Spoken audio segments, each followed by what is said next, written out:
morning mga kaligalig. So for today's video nga ay may share ako sa inyo. And I ordered itong L'Occitane, how to pronounce right, but L'Occitane na shower gel na how do you feel, mandorle, almond shower gel ng L'Occitane. And itatry natin siya mga kaligalig kasi nga trending ito at ang sabi ay napakabango daw. So, tatry natin ngayon. Dahil finally maliligo din tayo after 20 years. Char. So, update ko kayo. Ciao! So, mga kaligalig, tapos na nga tayo mag-shower. At talaga namang agad i-chichika ko sa inyo ang review. Mabango siya.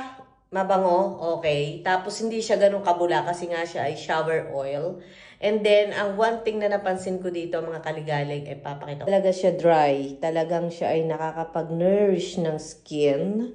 Usually, kasi nga winter, pag ganyang kakaligo pa lang, at ano yan, matik yan agad. Pag natuyo na ako, ano yan, parang gitak-gitak whatsoever. Kasi nga dry sa sobrang lamig. And with this shower oil, kasi nga siya is shower oil, hindi siya dryness at saka soft, malambert agad. Kaya dyan sa mga kaligalig ko sa Pilipinas, sa mga gustong magpabudol nito, pwedeng magpasabay sa akin. Ang dating sa Pilipinas ay February. Kaya naman, PM me! Ciao!